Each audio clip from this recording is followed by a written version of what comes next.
If a drop of this intelligence became a conscious process within you, you will live magically, not miserably, never. And you don't have to worry what to do, what to do. World will come and ask you to do all kinds of things when they see you are elevated. So when you're young, this should be the focus, how to build this human being to a place. Not just how to get to that place. That place is only a social place, it's not existential, isn't it? You are a CEO of a company, it's only a social thing, it's not existential. But when you are elevated as a life, it's existential, it stays with you.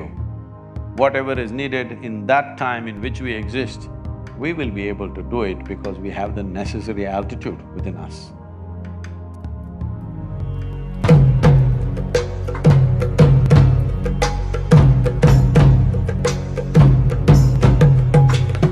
So this question is from Satish. He says that I am not able to decide my profession, whether I need a job or should I carry on with the business. My father and society affect my mind, and now I'm at the stage of nowhere. How should I know what I'm really for? I think we already answered this question in a certain way. You need to see what is truly worthwhile for this life to be invested into. It doesn't matter what it is, it doesn't matter what they think. I think to cure you of this disease, one thing that we need to do is, socially, we need to do something in this country. In this country, we have this problem, one profession is in the sky, another profession is here. Yes. This needs to go. It has to happen that an electrician, a plumber, a carpenter has to be on the same level as a doctor, engineer and whatever else. Can I include your thing also? The manager. Only because we kept them so low, we have such low skills in those areas. Today, in India, you have carpenters. If he fixes a door, if you close it, you can't open it. If you open it, you can't close it. You must check the men's room, whoever is the carpenter, he's just removed the bolt and everything so that I don't know if it's intentional or that's the way it is. So I'm saying we have such carpenters. I must tell you this, I've been telling this to a lot of people because this came into my memory once again because I started riding motorcycles. Those were times when I was riding, crisscrossing India without any destination, simply. So sometimes I ride 3 days and 3 nights non-stop. This was something that, I kind of managed within myself doing certain things, that without sleep, riding for 3 nights and 3 days. So this is one night, full night I've ridden early morning. I'm somewhere in Madhya Pradesh, Uttar Pradesh border. I stop for a cup of tea and maybe something to eat. Normally I handle my own motorcycle because I'm always on the road. I don't want to trust that with anybody else. But I've just ridden the whole night and stopped here at a dhaba.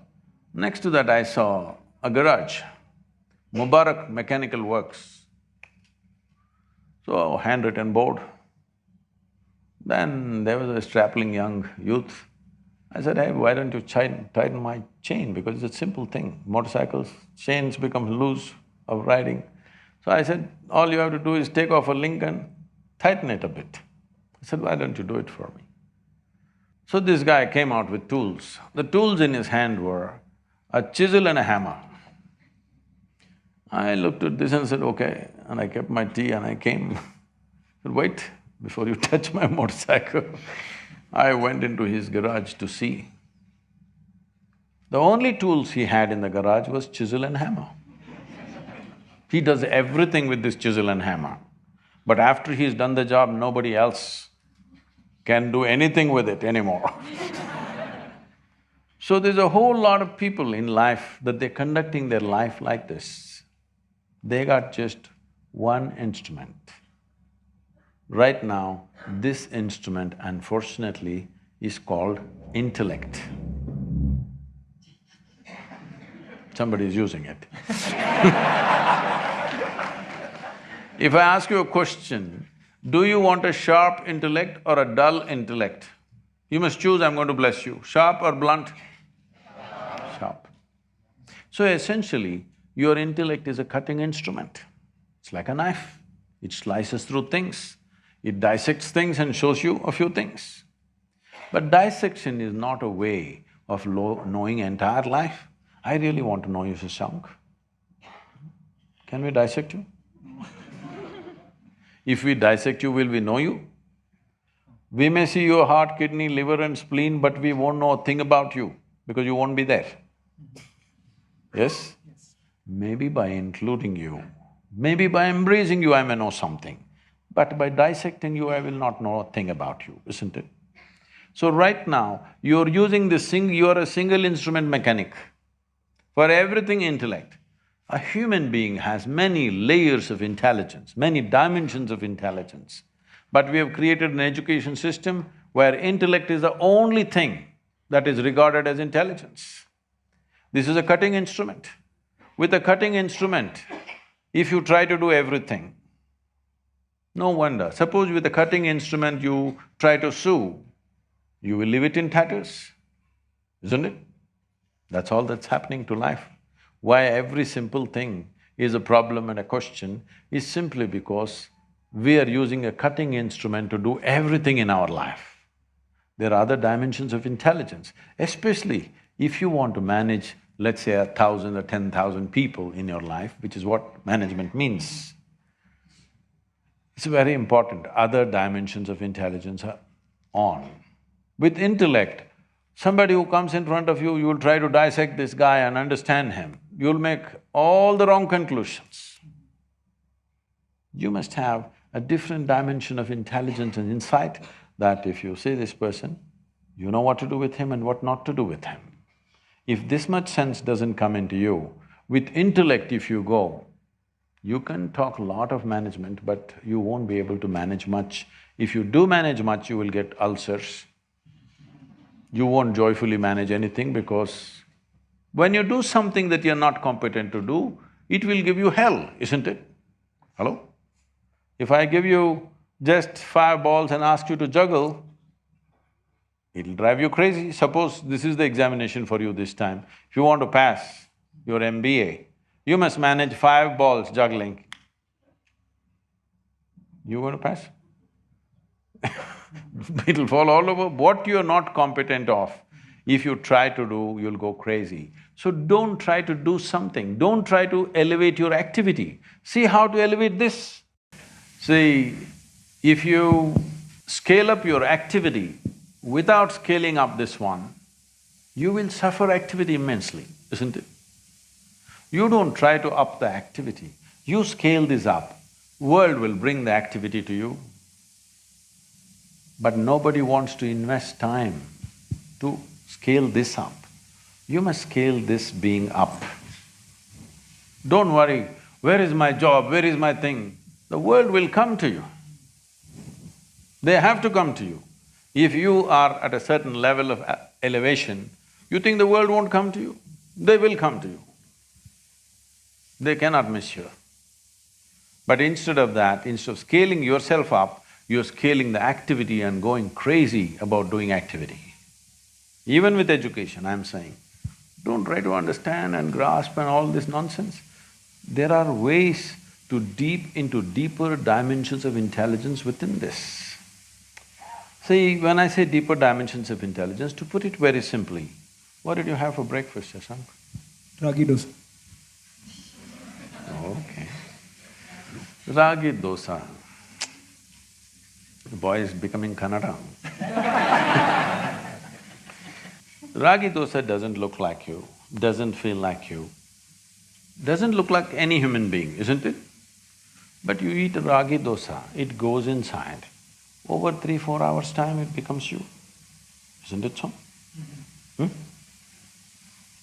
So there is an intelligence here which can turn a ragi dosa into a human being. Is it a small thing? Is it a small phenomena, I'm asking?